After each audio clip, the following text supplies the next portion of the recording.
Hey guys, welcome back to my channel. My name is Kate, or I go by Always More Sims here on YouTube, and today we are doing a speed build. So this house is called Magnolia Way. I built it for my Disney Legacy Challenge for Jasmine to move into once she starts like settling down. This was actually the second house that I built for this purpose, but I don't know. I started building the first house. I didn't like it. But now I'm looking at this house and I'm not sure I like it. Like I don't think they're bad, but I don't know. I wasn't feeling it. I don't love it. I mean, I like the inside a lot more than I like the outside. I don't like the outside very much. I was really struggling with like the siding. I didn't want it to be just straight siding. I wanted to kind of throw something else in there. And I mean, you'll see it all in like a minute or so, but excuse you. Alright, I have Mochi attacking the back of my chair for some reason. He is wound up this morning. So yeah, I don't like the roofing on this house. I don't like the look of the siding on this house. I don't like the outside. So what I might end up doing actually is going back to the other house, finishing that one, and maybe deciding.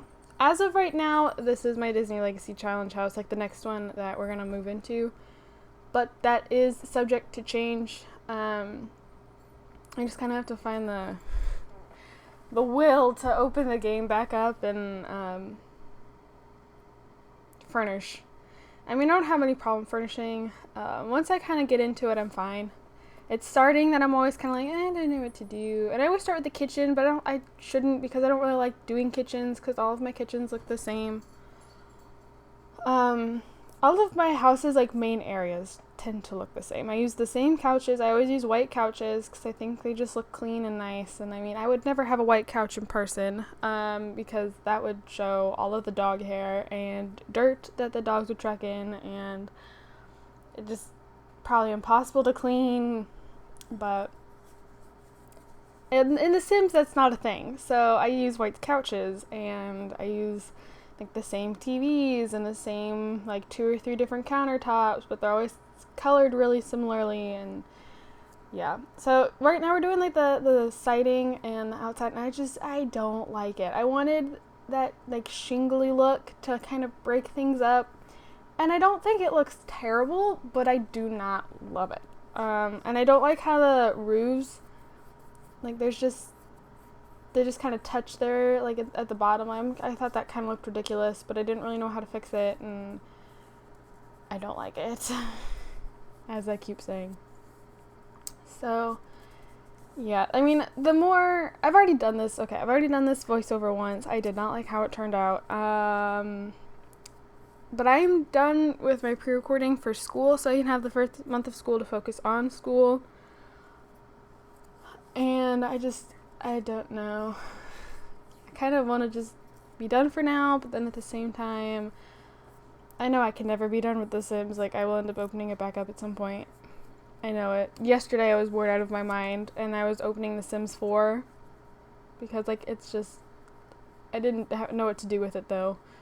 I haven't played a save for myself, and I don't know how long. I don't do current households really anymore because I didn't really know what to do with those. There was no, like, for a while I was coming up with like just like stories and stuff for it, but then I was just kind of like, I don't know what to do anymore because I don't want just perfect happy family. I don't want everything to be just absolutely perfect in their life, but then I don't want to make it all twisted, and yeah. So I just kind of gave up on my current households, if you guys didn't notice. At one point I was doing them like every month, and then that just stopped. I do actually want to talk to you guys today, though. When this goes up, it would have happened pretty much about a month ago. For me, it happened about a week and a half ago. So, for those of you who don't know or did not watch, I believe it was Bentley Bungalow Part 2, Sarah, and if you guys watch my channel, you've heard me talk about Sarah before. Sarah moved out on June 18th. Things got really stressful here at home. My parents tried having a talk with her, basically just to get her to kind of help out around the house a lot more. They felt like she wasn't really,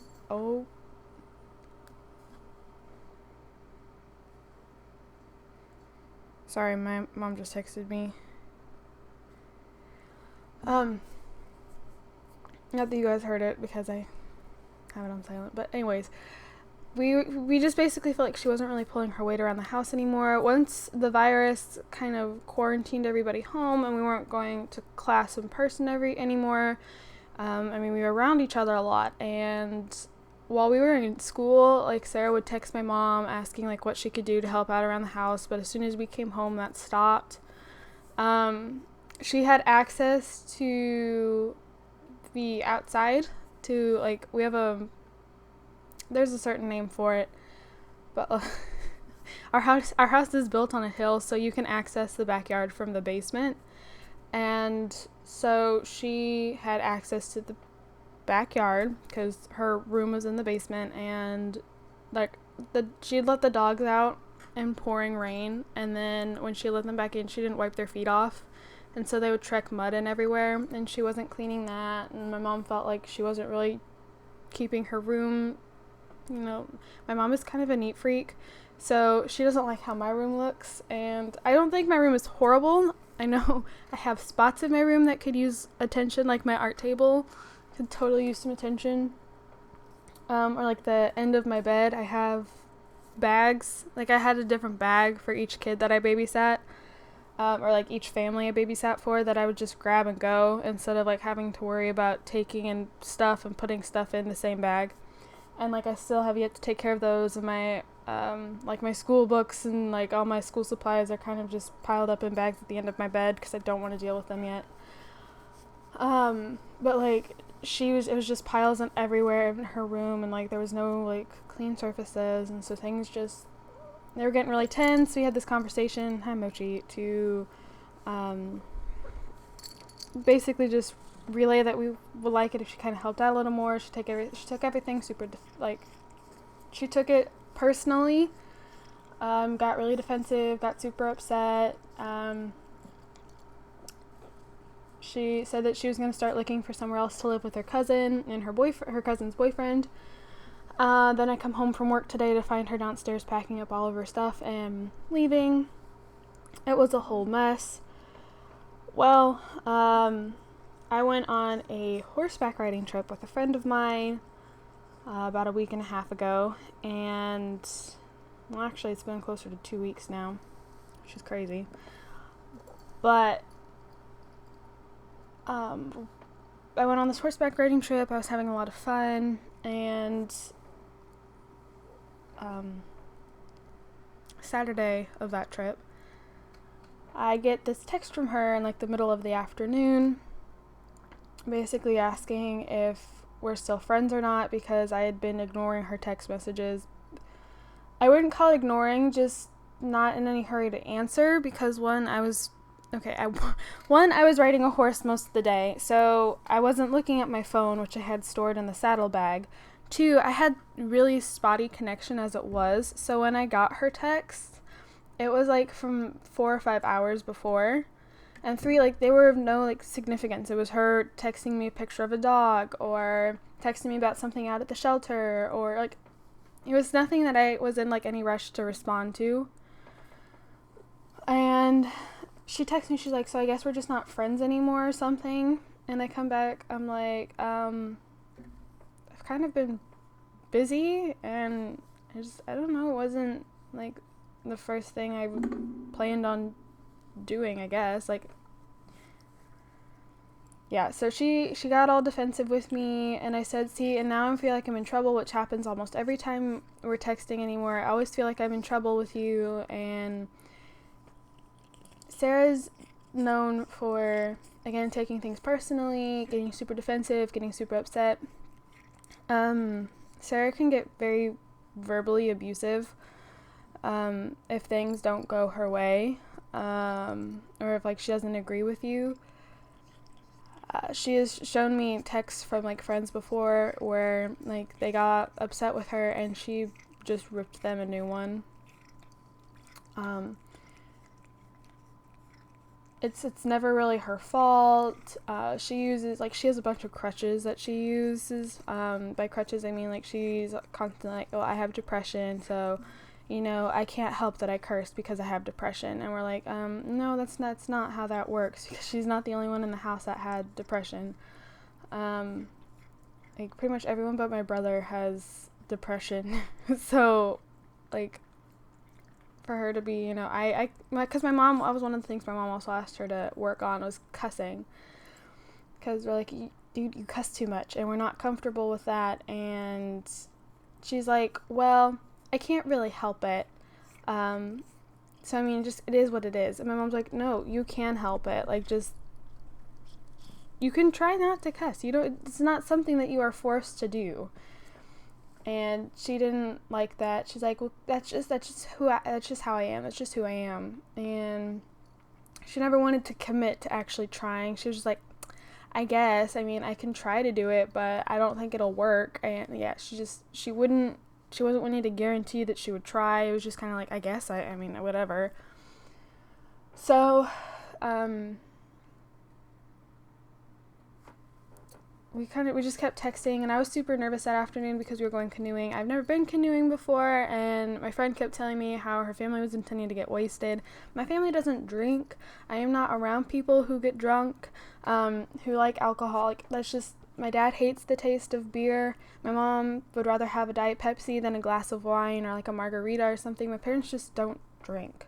And I honestly don't really see the appeal to it, because people drink to escape their problems. Well, when you wake up in the morning after your night of drinking, your problems are still there, and now you have a really bad headache. Or, drinking till you puke does not sound appealing to me. So, like, yeah, I was nervous, and she's texting me all these things and, accusing me of basically, because I told her I felt like I was a convenience friend, and I didn't really explain. When I said convenience friend, I felt like when she lived with us, that she was only, like, one of my close friends because she felt like she had to be, because she lived with me. But when she moved out, like, our relationship, like, instantly changed. I rarely ever heard from her. I mean, I was used to hanging out with her, like, every day, so I knew that would take some adjusting. Especially because I was actually still really upset with her after she moved out because of the way she left. And I had asked her, I'm like, as she was unpacking her things, like, because we had to take her car and my dad's truck, and I had the dogs with me in the truck, and she just came out and she took the dogs and took them inside, got the stuff out of the back of the truck, and as she was walking away, I said, hey, keep in touch. She just turned around, looked at me, shrugged, and walked in the house. And I stood outside of her dad's house, for 10 minutes waiting for her to come back outside, and she never did. And then she had the audacity to text me that night and go, are you okay? I'm like, no, I'm not okay. Am I supposed to be okay? So, like, it was kind of rough after she moved out. I mean, we kind of got over it eventually, but things definitely weren't the same. So, I mean, I'm just telling her, I'm basically like, I'm kind of done getting in trouble with you. You are always super defensive with me. I'm always getting my head bit off. I kind of want a break from that. Maybe we need a little time apart, and then, like, once things, like, can maybe settle down, because she works 2 jobs, she's a full-time student, she was taking summer classes, so I'm like, once things settle down, maybe we can, regroup. And she comes back doubtful, but okay, and I was like, alrighty. So I was kind of hoping she would leave it there. We were leaving to go canoeing in, like, 20 minutes. I still had to get my swimsuit. Well, then she texts me again, and she's like, I wasn't looking for any apologies or anything, just so you know. I'm like, I didn't respond, but I was kind of like, okay, what was the point of you telling me that? So we go canoeing. I'm trying not to think about it because now I've gotten all worked up that I'm kind of sweetening what she was saying because I don't really want to go into full detail. But I was worked up, and I mean, turns out my friend's family is hilarious when they are wasted. Absolutely hilarious. Her grandma and aunt were in a canoe together, and they tipped their boat within the first 10 minutes of being on the river. They were wasted within like the first 5. Like, they were out. They were so gone. It was, again, hilarious. So, there was that. And then that night, about 2:45 in the morning, I get a text through Messenger, Facebook Messenger, that is like 5 miles long. And it is just her accusing me of things and telling me she wished we'd never been friends. When Sarah first met me and she told me that she thought I was, this prissy little goody two-shoes. And I mean, I'm not a troublemaker. I wouldn't consider myself a goody two-shoes, though. I don't know, and maybe I am. I mean, she said a lot of things in that text. I'm like, maybe this is me. Maybe that is how I am. But it still like really hurt, and it was just this 5 mile long guilt trip. Like, she basically brought up everything that she hadn't agreed with, that she hadn't liked while she had lived with me. I regret being your friend. I regret living with you. You were exactly the person you thought I was when I met you. I knew this wasn't going to work, but I continued to try just, because of you. And she just kept bringing thing up after thing after thing after thing, and she was just totally dragging me through the mud. She was dragging my parents through the mud. She was acting like it was a bad thing that, like, my parents, like, support me, because her mom passed away in October from cancer, and her dad is just not a good guy. And she accused me basically of my parents supporting me, being really close with my dad. She acted like this was all a really bad thing, and like my life is served to me on a golden platter. I'm not really left wanting for anything. But I also work enough that I can buy my own stuff. I have a really nice car. I have a really nice room. I have a cat. I have a dog. I have an iPad. I have a phone. I have nice things. And a lot of them were given as Christmas gifts or birthday gifts or something like that. So, I have nice things, but life is not served to me on a silver platter. And I would think after knowing me for like a year or so, she would understand that. She would know that. My plan in life is to be a special education teacher. And she said basically, since I don't try to understand her problems, that I will make a terrible special ed teacher. And she was putting words in my mouth, saying that I told her that, like, she's setting herself up for failure, stuff like that. And I don't ever remember telling her that. I remember when my mom brought up the cussing, my mom mentioned, and I agreed. I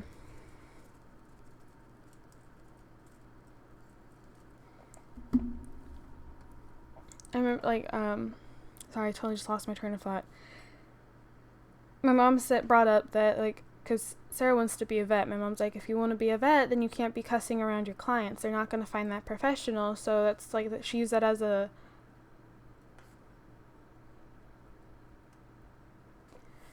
so, like, my mom just used that as, like, an example to kind of aid her, like, please stop cussing argument. And I guess Sarah took it that I was thinking that I agreed that she shouldn't be cussing around, like, possible clients because they won't find that professional. I would not want to be taking Ellie to a vet who just sits there and F this, F that, F this, F that.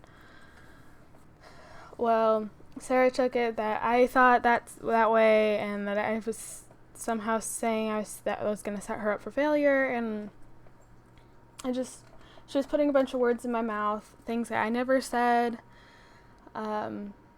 things that were somehow being considered my fault. And it was really upsetting. I didn't sleep the rest of that night. Then in the morning, I was texting my parents. I was sending them this text because I didn't want to wake them up. And it was all I could think about. It was just thought consuming. And it was totally destroying me that someone I had considered to basically be like my sister had thought all these things about me,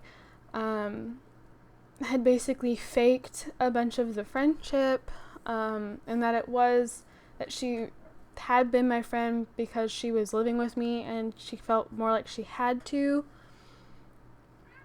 Like, a lot of these things hit hard. That the last day I was on my trip, my friend and I went on a horseback ride. Like, we went on a trail by ourselves. Like, normally her grandma or her aunt would go with us, but it was just us that morning.